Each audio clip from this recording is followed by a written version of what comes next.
I flew on Lufthansa's Airbus A380. The Super Jumbo might not be a financial success, but we're not here to crunch numbers, we're here to fly planes. And when there's a chance to fly the largest aircraft in the sky, I take it. Even if that means stopping in Europe to get from Toronto to LA. The King of the Skies is known for luxury cabins with bars and spas, but today we're flying on the sensible Lufthansa in their sensible economy cabin. I wasn't expecting much from the German carrier, but in the end, I was shocked by just how excellent this flight turned out to be. Let me show you why.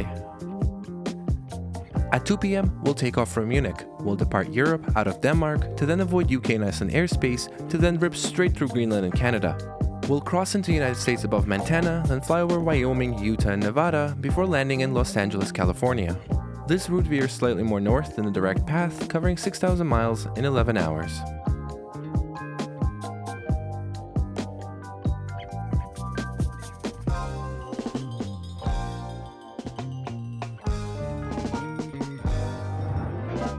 Munich is Lufthansa's second hub and the current base for the A380 fleet. Unlike Frankfurt's airport, Munich is not a giant yet start-for-space clusterfuck. It's relatively small, but feels spacious. Airside connections are efficient and not at all torturous. For that reason, most prefer this airport, but I miss the chaos that is Frankfurt. Somehow, on this trip, I had a full-fare economy ticket, and that allowed me to use fast-track security. It's nice to save some time, and plus the added feeling of superiority, even if it's false. As I exit passport control, I'm shocked. I'm not inside a duty-free store, rather I'm just in front of it. Very unusual for a European airport to be run in such communistic fashion.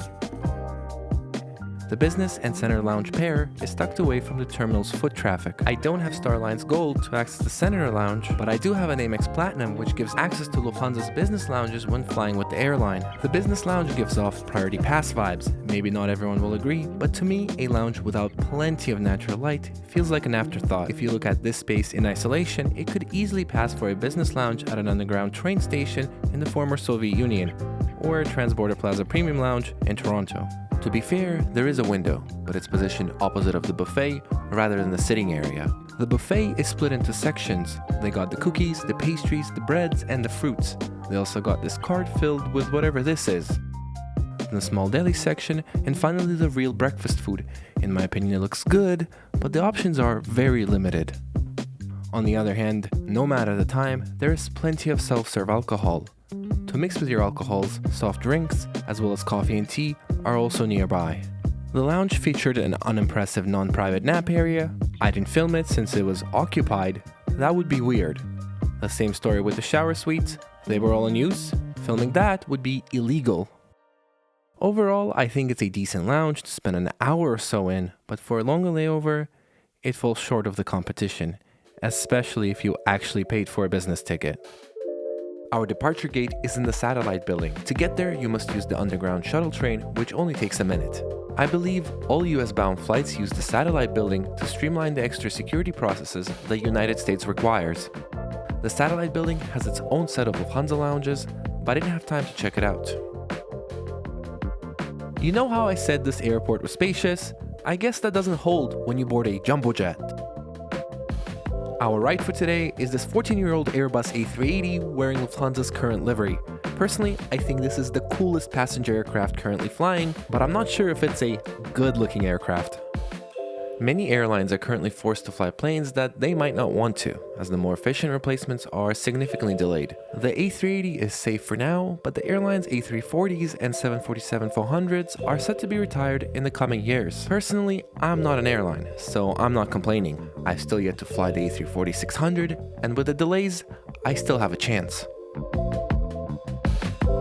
To board a jet as large as the A380, many airports, including Munich, have special gates with 3 boarding bridges, 2 for the main deck and 1 for the upper deck. Those in first and business class cabins may board separately from the riffraff on the main deck. Of course, today I'm an imposter. I board using the upper deck bridge, but upon entering, I turn right to walk through the business cabins toward the mini economy cabin at the back. When stepping on board the upper deck, very few get to turn left, only 8 first-class seats in the front cabin. Behind that are 78 business-class seats in the still comfortable but very dated Collins Diamond seats in 222 configuration. Then at the back, 35 economy seats in 242 configuration, similar to an Airbus A330. Other than the first row, the window seats have a storage cubby. That's the seats to get in my opinion. Heading downstairs to the main deck, spanning majority of it are 336 economy seats in a 343 configuration, similar to a Boeing 777. And at the front, 52 premium economy seats in a 242 configuration, again, like a Boeing 777. I made it to my seat, a window seat in the last row. Behind me, the toilet. Also waiting here was a pillow and a blanket, and earbuds were handed out too. At the adjacent gate was another A380, this one heading to New York. Obviously, I'm going to film it. The window was a little dirty, and my attempt to wipe it with my sleeve didn't work. A flight attendant noticed this tragedy and handed me an alcoholic wipe. Very thoughtful of her. I really appreciated it. I made good use of the now clean window as our flight was delayed by about an hour and a half, with our arrival into LA delayed by 45 minutes. During the summer, delays were not unusual for Lufthansa's A380 fleet. Qantas and British Airways also faced reliability issues with their reactivated A380s. Personally, I don't mind. I'm happy to do some plane spotting, and plus, I can title this video 13 hours in Lufthansa economy instead of 11. Technically not a lie, right? Taxiing was uneventful. We passed by another big boy, but beyond that, not much to see. But as we turned onto the runway, I noticed the crowd of people at the observation hill, watching planes take off and land. It's great to see some airports embracing aviation fans and actually investing into safe public viewing spots, instead of pretending that their facility is Area 51. Anyways, let's enjoy the takeoff footage.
If you're still here, congrats on the attention span.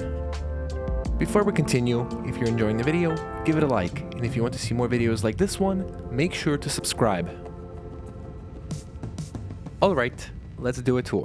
Above you, reading lights, but no individual air nozzles, which is disappointing. In front, a 9-inch touchscreen display. We'll take a closer look at it later. Each seat comes with a coat hook. I was lucky to have an empty seat next to me, so I hang my jacket up there. Built into the tray table is a little pull-out cup holder. Pulling down the actual tray table itself, it's somewhat adjustable and it's sturdy, but it's not the biggest. Below, the front seat pocket contains a safety manual, Lufthansa magazine, and it also fits my 13-inch iPad. The seat offers good legroom. For reference, I'm 187 centimeters or 6'2" if you're willing to overlook the improper rounding. At the top of the right armrest are some entertainment controls. On the side is the headphone audio port and the seat recline button. Lifting the armrest, we find USB-A port, unfortunately the only source of power in this cabin. The best part about these seats are these cubbies. You can store a personal item inside and have easy access to it the entire flight, and once it's closed, it's a side table. I love it. My opinion, I think the cubby actually makes this a better seat than the premium economy. Let me know if you think I'm wrong. I thought that the seat was comfortable, good amount of padding in the cushion, the backrest was fine, and it also featured an adjustable headrest. After spending 13 hours in this seat, I wish the flight was longer. I didn't feel any pain, and I wasn't hungry either. The first service began with a hot napkin. Are Lufthansa accountants aware of this? It was then followed with a choice of a drink and a bag of pretzels. I went with gin and tonic and a cup of sparkling water. 20 minutes later, the service continued.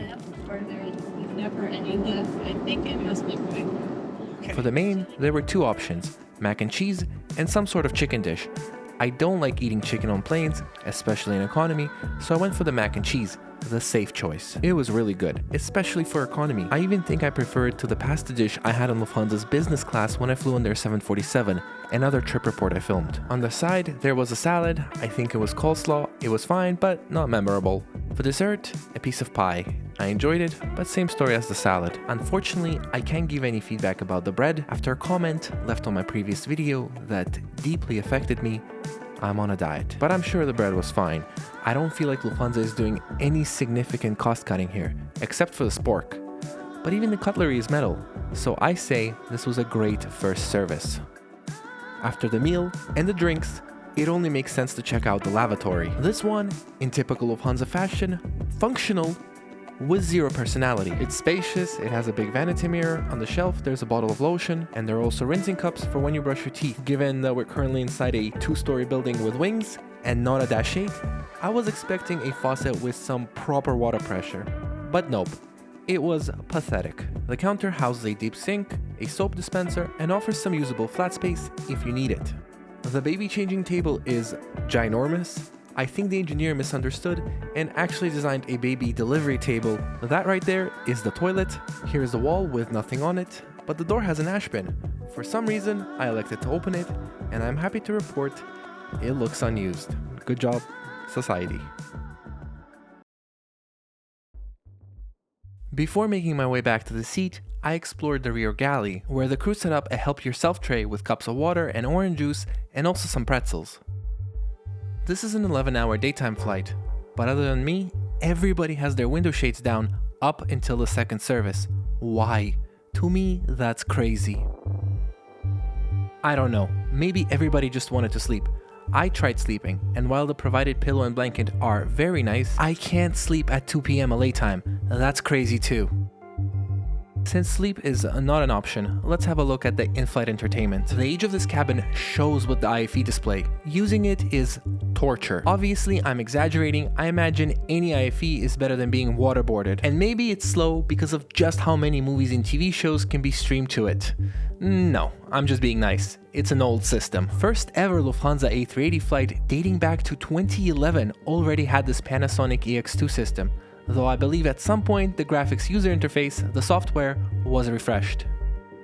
In terms of movies and TV shows, Lufthansa has plenty. If you can't find something to watch, it's probably you. Once you pick something, once it loads, once you sit through or skip the ads, you should be good. The IFE also has flight tracking features. One of the views seems to suggest that we're flying at 500 knots over a black hole, but at least the sky looks nice. The map view paints an even bleaker picture. But after closing and reopening, the Earth finally loaded in. Matter not, the feature I'm most excited for are the external cameras. The first camera points forward, capturing clouds. The second camera points down, again capturing clouds. Okay, finally the tail camera, which points forward, capturing clouds, but also our plane. For fuck's sakes, this is actual torture. With the tail camera out of commission, I now have depression. At this point, I gave up, I put on flight info, and for entertainment, I utilized my mom's Netflix account on my iPad.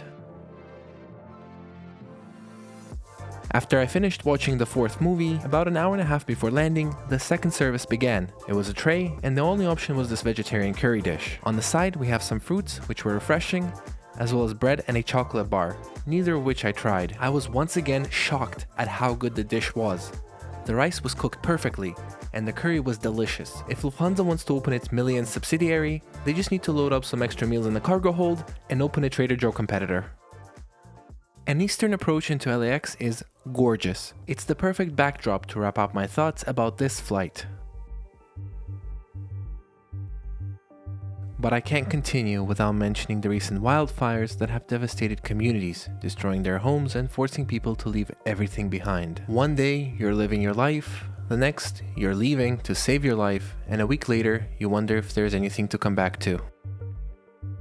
To anyone affected, I hope you are safe, and I hope you are able to rebuild.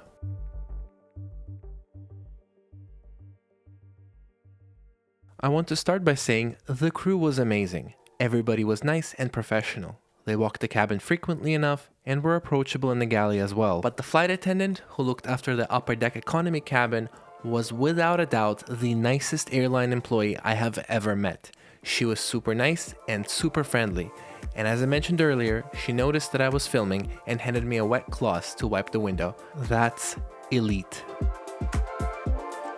I think the catering on this flight was great, especially the main courses. Could they improve it? Sure, maybe better sides and more choices. But ultimately for me, I was very satisfied with the meals. The weak points, without a doubt, it's the old and slow IFE, but the movie and TV show catalog is good, and eventually, things do load. I wish the flight tracking features worked better, and I wish that the tail camera was functional, but that's just bad luck. Finally, the hard product. I find that the older planes often have more, or at least the same amount of legroom as the newer planes, but the older seats are almost always better padded than the current seats designed with weight savings in mind. So I think this is a good economy seat, even if it's outdated. My only complaint is lack of a power outlet or a high-powered USB-C port.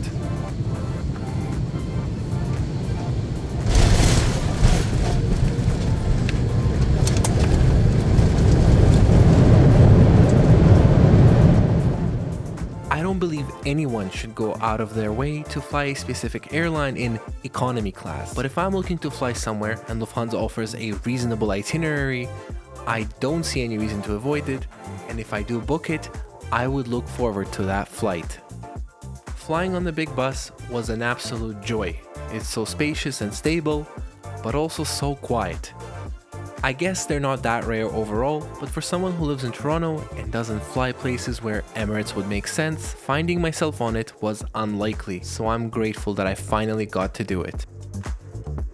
That's it from me. Thank you so much for watching this video. If you enjoyed it, hit the like button, subscribe if you want to see more, and leave a comment if you have any feedback. Otherwise, stay safe.